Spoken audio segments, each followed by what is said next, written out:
Hey,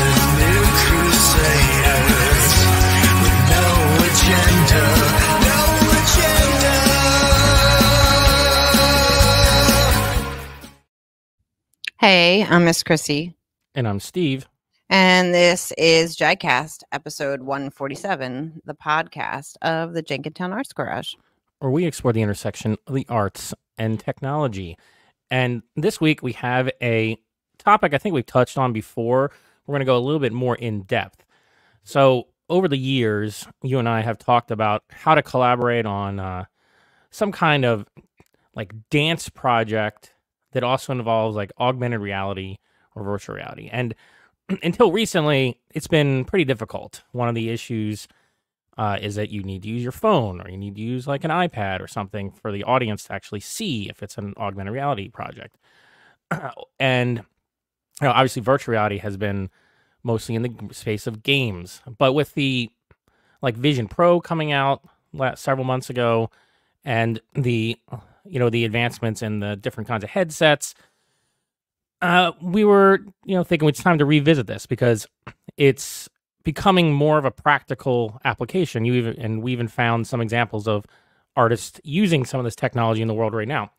Between AR, VR, and AI, it seems like the dance world might be about to be affected by this stuff, just like everything else is. So, yeah, I thought we'd talk about it a little bit. So, so there are a few artists that are either there was only one that I found that was making art with AI, like in terms of during the performance, but there are artists also making art about AI and kind of like Was this the one you were talking about?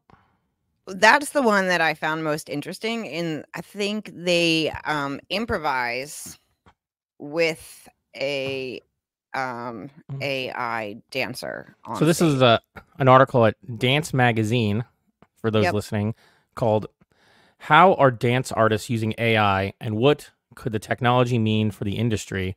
by Lauren Wingeroth. I can't even pronounce names. I'm terrible. But it's from last year. So. It's from like July of last year. It has examples here of dancers. Looks like they're using projections of some sort. Yeah, so the one, if you just scroll up a tiny bit, the one I was up the other way. Go the other way. There you go. So that, if I understood it correctly, in that project, the performer, like the physical human performer, improvises like I would do with my dance partner, but the person they improvise with is AI, an AI projection. I thought that was actually pretty interesting. This is the AI as dance partner, right? Yep. So it says in the article here, quote, "The first-time choreographer and roboticist Katie Kwan," I think that's how you pronounce the name. Again, I can't pronounce names. "Dance with an artificially intelligent robot, using a machine that moves using AI. Quote, it felt as though I had exported a part of myself into this agent," she says. Okay. So is this a robot? I'm trying to see if it explains the picture. That I was confused about. I wasn't sure if it was like a projection. That's a different project down below. Oh, so is it? I mean, it's unclear. Is it interacting? I guess it is. So okay. So it says that she and her team taught it to dance using motion capture technology. It's still kind of vague. So like you could, like you don't need to use like a robot. I don't know what you mean robot. This is a projection, but. I don't know if it means there's like a physical robot somewhere. I don't know. Anyway, sometimes these articles are not clear, but you can definitely train software programs, like quote unquote AI programs, to do dance moves realistically. We have motion capture, and you can then animate them, and you can have a computer kind of improvise that kind of in response to your dance movements. I mean, there's ways I could see how you could train that to work. It says here that, quote, "We didn't give it any real world physics, so it could do movements that would not be humanly possible." Okay. That's interesting. So that's cool. Yeah, I thought that was a cool use of the technology, because one of the things that I always struggled with when we talked about it previously was if you want to have a live performance, which is what, like if I'm going to make work, I kind of prefer that sort of experience. Unusual ones, because I like site specific things and whatnot. But how do you use the technology with like actual humans watching, like in a like an audience scenario, not like putting it on a video on your phone, or you know sending it out with like a link for people to like put on a headset and watch somewhere? Like, how do you use that technology in a way that becomes like live performance? I always and still struggle with like how you do it. Like, does like everybody need a phone? Like, you know what I mean? So that's the Right. I always was like, I don't know how this works. You know what I mean? Yeah. Well, in the past, we talked about like if you create if in the scenario of like using augmented reality, so we'll touch on like if you created some kind of virtual things in your environment you're dancing with, then you could project that onto a screen, like in this picture here. Like you could do that, or maybe more like this picture. Like you can project things, because you just need like the one device or several devices or whatever from angles. Like you could do that. The better way would be if everybody had a headset. Right. Like But a like then a, there's a the Vision Pro, but like Vision Pro only just came out months ago. But I if everybody had a headset on, then they would be able to see it in real time, and you yeah, could that create would it. be the And coolest way to do it, but well, I mean, so expensive. well, yeah, we're jumping all the way to that. We're gonna have some examples of like maybe the beginnings of some of this. I didn't find anybody doing this exactly yet, unless there's something in this article about it. But yeah, if everybody had like a Vision Pro, for instance, on their heads, which would be, everybody has like a $4,000 headset and a battery pack in Yeah. their pocket, but they're watching it. It's like, is that what's the word? Avant-garde art? What is it? It's like it's high Yeah. class art. It's like all the rich people come and they're watching this, and you have everybody that uses the same software. Like you could do it. So you could be dancing, and you could have a dance partner. You could have things in your environment. You can even interact with it. It's all in the programming. So Sounds like a Fringe festival show, Steve. That's what it sounds like. Sign actually, it yeah, up it for should be. Fringe. Yeah. So a friend of mine, not anything related to like something with technology, but he did a Fringe show where it was a performance for one person at a time. What does that mean? It was him Like and just one hit, audience just member. like in a box, like in a No, large he would room. Like give what? them like a location, like 15 minutes or like an hour before their ticket time, and then meet them at whatever the place was, like a park or something, like a public space in Philly. And then he would do a performance based on chance. And he had like this whole like elaborate, he was an actor. Like I don't even know what it was, like kind of like a game. And then the audience member, you know, helped with the chance, like played the game to create the show. I was like, that is really intense. I can't even imagine how many times you have to do that to like, have a show for more than like 5 people. So But this was a Fringe festival show. yeah, several years ago, he did it. I think he did it like 50 times or something. So like It was a chance dance for one. a chance monologue essentially. Like he was a theater guy, not a dancer. Oh, a So, monologue. or I don't know, a chance play, I guess. Okay, that's cool. Yeah. So But I guess if you wanted to do that now, and you wanted to make it high tech, you take a VR with you. I guess, yeah, you could bring like a Vision Pro, set each person up as a guest on your Vision Pro. I mean, So he they was like an interesting dude. I was like, I can't imagine being like some random stranger, like, come meet me at the park and hang out with me for 30 minutes while I put on a individual performance for you. It's like yeah, it's too weird for me. it's a pretty strange concept, but interesting. But Yeah. that's what Fringe is all about, though, I guess. Yeah, well, so besides using this as a dance partner, was there anything else in this article that you found really interesting about this? Because this, I doing my research, I didn't find this because I had I not plugged into dance magazines apparently. Now that was the one I found most interesting, where they improvise with a trained dancer, so to speak. Oh, right. Trained. See, I was thinking more about the human beings are the dancers, because So I don't really think the computer is going to do a great job, especially if you have it do weird, freakish movements that are inhuman. But whatever, that's me. But there's no reason why you can't create like a more rich environment for the dancer and for the audience, and then do all kinds of crazy stuff in there. So I don't know if I don't have the video queued up, but like there's some really interesting like Vision Pro experiences now.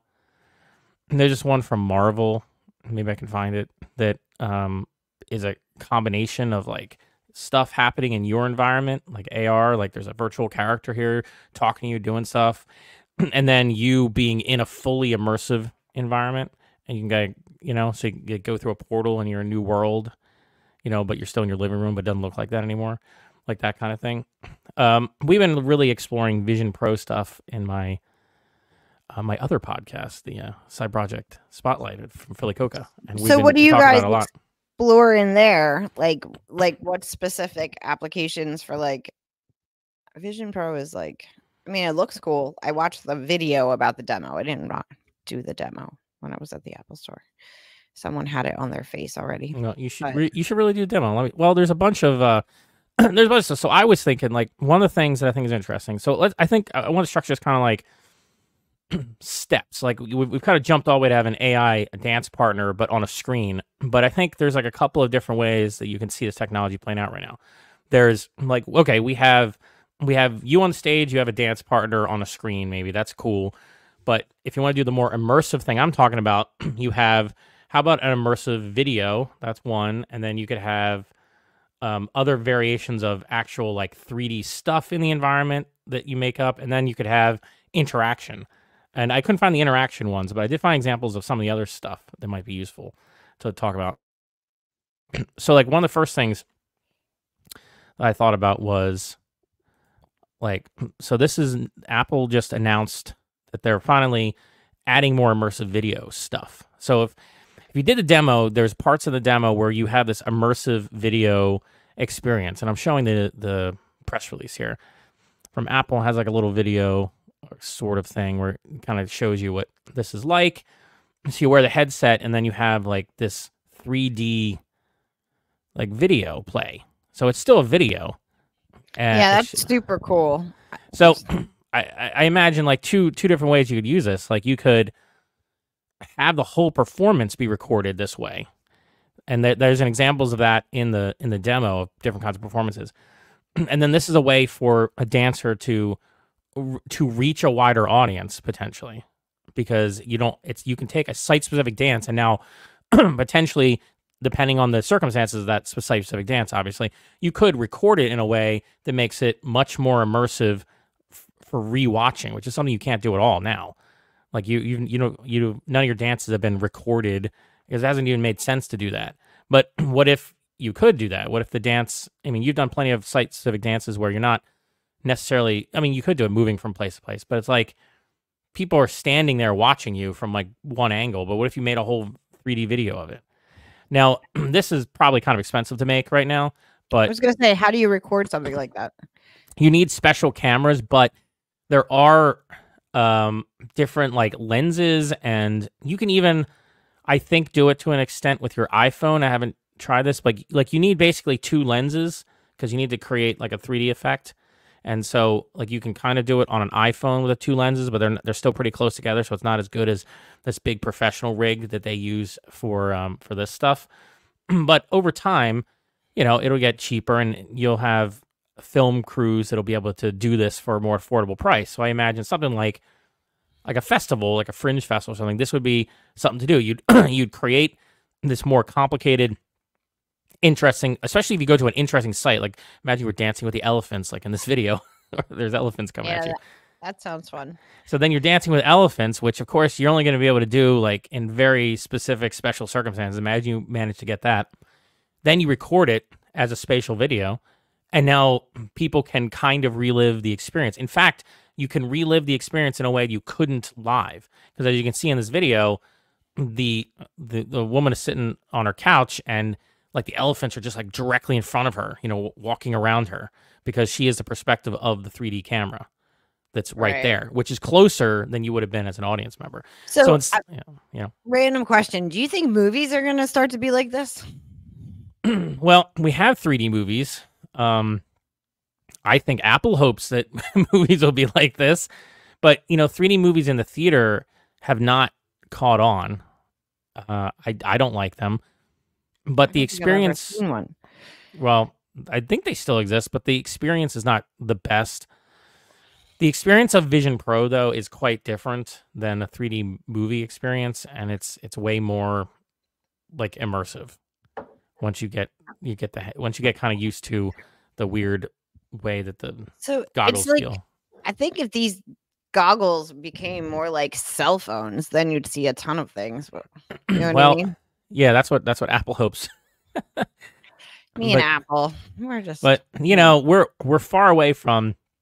So there's other examples on this news press release, like sports are a big one. There's more there, and you can like surfing. That's a cool one. So there's there's a hope that this will become more mainstream, but of course, until you have cheaper hardware, which is probably not going to be for at least a year or two or more, then I don't know. But but you got to also think about it from a business perspective. If you're trying to maybe pay for creating these things somehow, it's another potential revenue stream. Even if it's niche now, the people who have these devices are craving content. Like this press release is basically coming out after months of people complaining that there's nothing to watch on the Vision Pro. There's no immersive stuff. Oh, I see. So people have the headsets and they're like, yo, I bought this expensive thing. I got nothing to do with it. Kind of, yeah, in some ways, because there's people like, where's this amazing content that should be on here? Like, why? Because Apple has Apple TV app, they have Apple TV Plus, they have this headset, they have all this money, and they're making these movies. Where are these movies? And it just seems like they're in the pipeline and they're starting to come out. So I think we're going to see Apple at least putting money into this, trying to make it like a niche, at least at first. And a niche can be very profitable. Like, especially if you're an early adopter of this stuff. If you are a professional dance company or, a professional like dancer and you make these kinds of site specific dance, some kind of elaborate choreography or something that could benefit by having kind of an immersive experience, this might be something to look into, because then it's a piece of an asset that then you can, just to be, businessy about it, then you can resell. So you can take like your dance you spend months and months creating, and now you have something that can maybe give you revenue beyond the one night or the couple nights you do. That's a bonus actually for the art, because dance, theater, all those things. It's there's not like a product. Yeah, and this is a way of also like just kind of trying in a way to capture something which until now, as we said, has been very difficult to capture in a reproducible way, like a dance performance. And it's not that you would replace a live dance performance, but it's like a different experience. It's just like you don't replace going to a real concert with a concert movie, but look at Taylor Swift's concert movie. That she did. It made like $1 gazillion, and all these kids went to see it over and over again, because not everybody can go to that specific experience live in person. Not everybody can have the best seats. Not everybody, can experience that. But your audience is much wider, even in a niche like requiring a $4,000 headset. If if that group of people is interested in the art you're creating, and they can't otherwise access it, like there is demand for, I think, experiences like in a theater, like the concert stuff. And I think you'll see a growing desire for this with headsets if the content is available and the headsets aren't, $4,000, which they won't be forever. That's just now, I think that's the at the moment that's the pitfall there, is the cost of a headset. But you're right. So if you make this thing, then it exists. And then the headset hopefully gets cheaper, and then your thing that you made, your dance your film or whatever it is becomes more accessible because more people have the headset. Yeah. So there's some other stuff that I wanted to show off too. Like these are actual apps right now. Okay. Here's one that is more of a. Let me say this one. This is called Wow Dance. It is a I'll bring it up on the screen. Those watching, it says Make the Wow. things dance. What? Is this the ones where they make the people dance? Yeah, I think so. Yeah. Well, Oh, there this you is go. Wow Dance is a revolutionary XR application. I'm not sure what XR is. Designed to recreate dynamic 3D human figures on a 1-to-1 scale with unparalleled precision, employing cutting edge blah blah blah blah blah.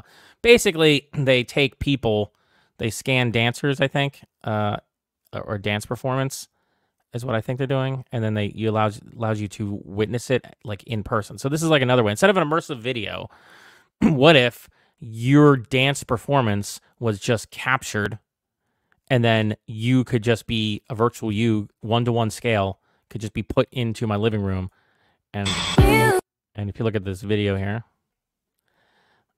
you can just see them capturing it a little bit, and then you get to pick your dancer, I guess, and play the dance.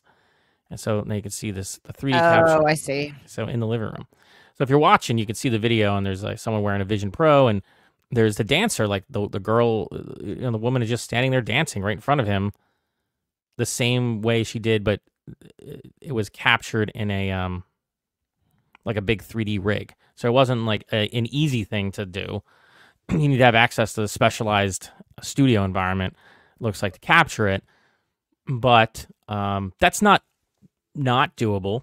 And again, it's one of those things where I expect the ability to do a 3D capture gets cheaper. I mean, you can, I guess, rent that space somewhere, to do that. I don't know how much any of this would cost, but again, you could see, like, at least right now, if you were doing a special kind of dance, or you wanted to capture. Remember, we did the hip hop, the Yeah. danceology Thing. of Yep. hip hop. Yeah, so he captured himself, and there's links in that episode of the podcast where you could do a little AR version of him dancing to teach you to dance. Well, this is the same thing, except in this app, I guess you're just watching the dance.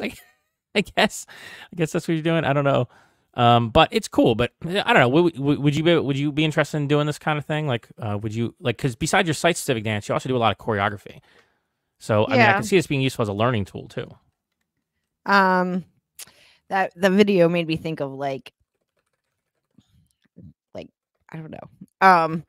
Like that could get like weird, and like I know that one's not, but that could get like weird, like pole dancing and stuff. And you're like, I feel like that could turn really I weird. wasn't gonna go there, but yeah, of course. I was like, people take that technology and do some weird things with it, can't they? Yeah. I mean, that is pretty inevitable. I'm guessing, if you don't need a special app for it anyway, because Apple does have rules about the App Store. But yeah, you can do augmented reality stuff right now. You just need to put it. It's just a file format for a certain kind of AR, and you can just put it on a website and you just show it on your iPhone, your iPad, Vision Pro. It works. So if it's like a simple enough thing, like an animation loop in a loop or something, or like like if you go to, if you want to buy furniture or something, this is famous. Or Amazon does it too. Like if you want to buy a product, see it in my space. That's how that works. You take a scan of something, and it's just basically a file, and an app or Safari, your browser can show it, and it all works. So you can like record, like you could record yourself dancing, and I guess to some level of fidelity, just have it as a file on the web. And it would just be like a video that would kind of play, but in your environment. And it's actually pretty cool, because it's like you can make it this big immersive thing. It just depends on what device you're looking at it on, So, but yeah, pole dancing would definitely be a thing that, which is a legitimate dance style, isn't it? Besides, where it's often used, it can be. Yes, yeah. People do it for exercise too. So yes, they do. So it's actually like believe it or not, there are like high level pole dancing athletes, like the ones that do like the crazy tricks and stuff. And then there's the whole other side of that. But but again, for there's already lots of apps and websites and such to do dance workouts. It's another use Yeah. case. There's various use cases for this technology for dance workouts. Uh, and you know, especially for learning dance, I think this is we've been talking about performances, but I think there's even a bigger market potentially for learning assistance. I mean, we always talk about this with every computer, like new computer revolution, you know, technology comes out with AR, VR here. And we haven't talked too much about the AI stuff in here, but people always say, oh, you can use it for various kinds of education. I think there's some limited use for this because just like if you learn some technique or some choreography, you want to practice it outside of class, it is easier if you could see in three-dimensional space, like in your actual environment where you're practicing, what the dance looks like. Right. Maybe That makes even sense. follow around along with maybe you, the instructor, or the person in the environment here. You recorded yourself doing the choreography, so then the student can watch you just like in class, but in her own environment at home, and then try to recreate the moves. And I could even see going so far as having your phone look at you and record you and actually be able to grade your performance.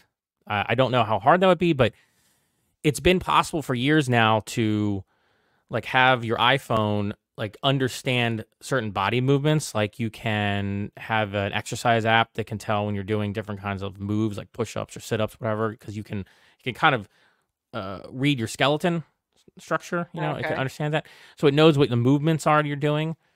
So I think for dance, it might be harder. You might have to do something like train a model to based on your more fluid, Well, I think it performance. depends on what kind of dance too, because when I Yeah. was looking for like the articles and stuff that I found, there's like some apps like related to like TikTok dances, which makes perfect sense because they're not super complicated Oh yeah, there's a or lot of them. Yeah.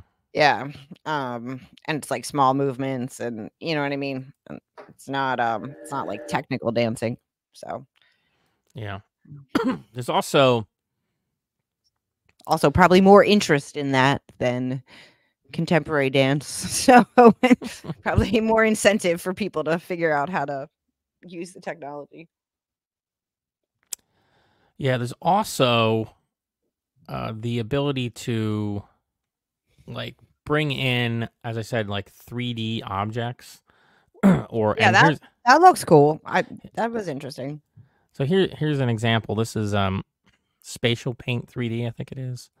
So this is a demo. Someone just like outside painting. So the way this works, you paint, you pick your colors and stuff, and then you just kind of draw things. But I use this. There's lots of these examples. I think I've seen even better ones, but this one's outside, like someone's backyard. And I thought you would appreciate it because it's just like an outdoor space. You've been in Yeah, plenty of that looks places like cool. this. Yep. So now you, the creator, can see this, but there's no reason why you can't have software like this that allows a group of people to see it, and then they would see it from, the different angles that they're looking at it. The other thing is obviously you can record this whole kind of thing too in 3D. But imagine the audience was seeing this with you, you know. Yeah, that's cool. So then so you could put whatever you wanted into the environment. You can pre-create all this stuff. You don't have to do it like this, but and I got to tell you, the software Vision Pro's, the software that's coming out in the fall, greatly improves hand tracking and stuff. So I think a lot of these types of tools are going to be even more smooth to use than what you can see here. So if you're listening, we're just watching someone draw like, I don't know, pink and blue. Would you describe this as like cubes in space, like lines of them? Like it's it's like they're 3D dragging cubes around. I don't know. It's weird. It's interesting though. Yes, it is. Oh, the pinching. The pinching. Yeah, you have to pinch a lot for. It's interesting. I'm telling you, the software has gotten better since this demo was created. Also, being outside, I wonder if that makes a difference. I don't know. But yeah, and this is recorded from the perspective of in the headset, so it's not like the highest quality. But there you go, you can see. Now surrounded by blue and pink stuff. Weird little snaky things. I don't know. So Interesting. there's another one. There's another thing. I saw another app that I think actually exists. It's called AirDraw, and so it's similar. And More where, pinching. well, yeah, but this one you can kind of see like someone's drawing like kind of like graffiti in space, but it's 3D. So look at that looping it around itself. That's pretty cool. Yeah, that's So cool. again, like you can just make things. Now imagine that you made this stuff, and that's cool. It has some physics to it. Oh, see, interaction. That's what I wanted to get to. So with apparently with AirDraw, you can touch the stuff. So Cool. so that's pretty cool. So imagine now, not only are you using, I guess whatever this is called, AirDraw or something like it, but you're creating like an interactive environment. So it's like, depending on how you have the software, set up, is it interactive for just you or is it interactive for the audience? Are you recording it? I don't know. These are questions you'd have. But you as a dancer, how would you use an interactive 3D environment? So now any prop you wanted, any like structure you wanted, you could just bring into your performance and just use it. Yeah, that's kind of cool. I guess. Yeah, that's fun. And then again, it's like, how is this viewed becomes that's always where I'm trying to figure it out. You know what I mean? Like, how do other people view it? Well, other people would have a headset and they'd view it from their perspective. So that's the thing you got with something like the Vision Pro. We're in a realm of apps like on your phone, but on this headset, there are ways to build these apps so that there's multiple people are sharing the same experience at the same time.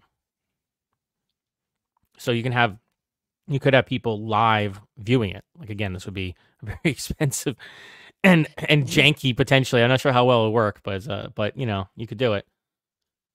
Oh, that's cool. And you could also do it with your phones too. I mean, we've talked about that before. You don't like that idea because it's not the most immersive thing in the world. But if you had like iPads or something, you could like do it that way. But with the headset, obviously, it's much closer to what the idea would be, where you just are there. So either way, lots of possibilities and options.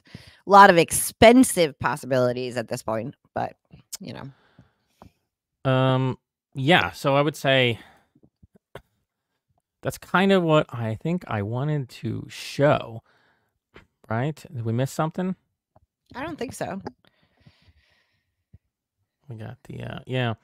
So we got AI dance partners. We got immersive videos. We got virtual dancers in your living room here. We got 3D structures and interactivity.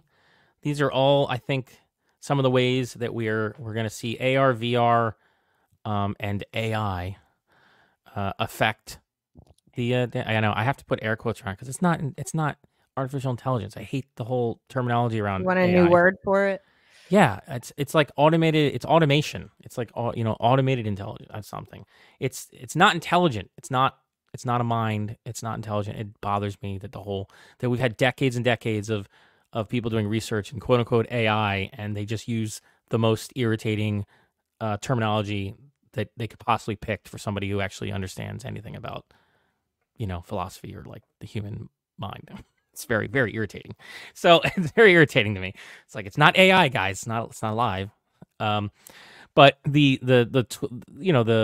software that is under that umbrella can be very impressive because you can train it to like mimic dancing, or you can train it to do. Yeah, I mean, if you combine AI models with some of this other stuff, you can do even more elaborate things. Like you touched on it with the AI dance partner thing. That's a good example where you'd have. It's a combination of stuff. So you could have that was projected on a screen, but I don't see why you couldn't also have it be an immersive, like headset based system. So the entire audience could see it in 3D, and you could then interact with the dance partner, like in a much more direct way. And then the model could be trained to, to mimic dance movements and stuff. And so I mean, basically you'd be building a video game. I mean, that's the other thing. Yeah. We already have pretty elaborate 3D video games, and even for headsets. So yeah, imagine you just took that knowledge, that technology, and then you applied it to a dance performance, which is not something you could do until kind of recently, because now you could theoretically have an audience members with the right equipment, or you could theoretically record it in a way that makes it somewhat usable as an artifact afterwards. And so I think we're in the early days of all this stuff. And if you're in the art space and the dancing space, and you're looking for something cutting edge for your Fringe festival, there's a whole bunch, I think, of options around this stuff. I didn't do the research, but I don't know if anybody else is if that's going to be on the horizon for this year's Fringe. I don't know. I didn't look it up yet. I don't know what's out there. I'm sure actual dancers have better ideas about how to do this stuff. So yeah, I'll have to take a peek and see. Stay tuned as I look through the Fringe guide and see what's out there. Yeah. Okay. So what else? Is there anything else for today? I think that's it, Stephen. I think we got it. But short, sweet, and my foot's asleep. So I don't know how I did that. Can't do an AI dance with a sleeping foot. No, it doesn't work well. I mean, it would be I don't know, that one in the article could do inhuman dance moves, so maybe it could. Yeah, maybe. But I can't stand up until my foot wakes up.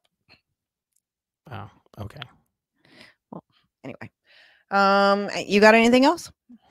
No, I don't think so. I think the stuff that we've been exploring in the Vision Pro and my developer space is really impressive, but it's still very early days, and I think it's going to be a while before the headsets are widely distributed enough. But the people that bought them now are people that either are developers or they're people that are like early adopters and they have money. There's I think a strong demand for content of different sorts. You might be able to find your niche, especially if you can do like an immersive video or get into the like instruction space. But it's definitely that's niche. Cool. It's niche. It's like, but if you want to get on board early, if you think about it, it's not that much of an investment if you depending on your circumstances. But it's the programming and stuff that that needs to catch up. Like there may be apps. I don't have a Vision Pro, so it's hard for me to I can't search the app store for it very easily. So I don't know if there's anything better out there than I found so far, but I do expect there will continue to be advances on the software front, and that's something I'll keep a lookout. So maybe we can come back to this topic, and maybe you and I can do something with the equipment we do have. We don't have headsets, at least not yet, unless I finally decide to buy Vision Pro, which it's like you used to be able to buy a used car for that. I mean seriously, it's a lot of money. It's a lot of money. It is a lot of money. I mean, it's maybe it's worth it. I don't know. It's not one you are just like, oh, I'm gonna go do this. It's like you really got to give it some thought there. It's as much as my computer was. Yeah, that's and my computer was very expensive. So, but maybe there's more limited experiments that we could play with because the software has gotten a lot better in just the last 2 years on the Apple front anyway. So we'll play around with that and we'll check back in here at a later date. Nice. So I think on that note, you should do the wrap up. Okay. There you go. Okay. So if you like what we're creating here, please like and subscribe to us on YouTube, Instagram, and Facebook at Jenkintown Arts Garage. Please subscribe and ring that bell here on YouTube. It helps with the algorithm for real. You can go to jagcast.show to get our entire audio catalog of this show. You can go to jenkintownartsgarage.com for everything Jenkintown Arts Garage, including the video version of the show if you're not going to subscribe on YouTube. And if you want to help us out financially, jenkintownartsgarage.com/coffee lets you just send us a little bit of cash, like Apple Pay us some money to help us with the hosting costs, and maybe help us afford a Vision Pro. we could That's do a more lot stuff. of coffee money for a Vision Pro, Yeah, but that's okay. I'll accept just like, yeah, enough to cover hosting costs would be nice. So cool. All right. I think yeah, I guess that's gonna wrap it up for this week. We're trying to get back on schedule. Hopefully we shall be, and we'll have more great stuff for you in the coming months. perfect. And now you play the video. Yes. See you later. Okay. We're learning to break the ice together.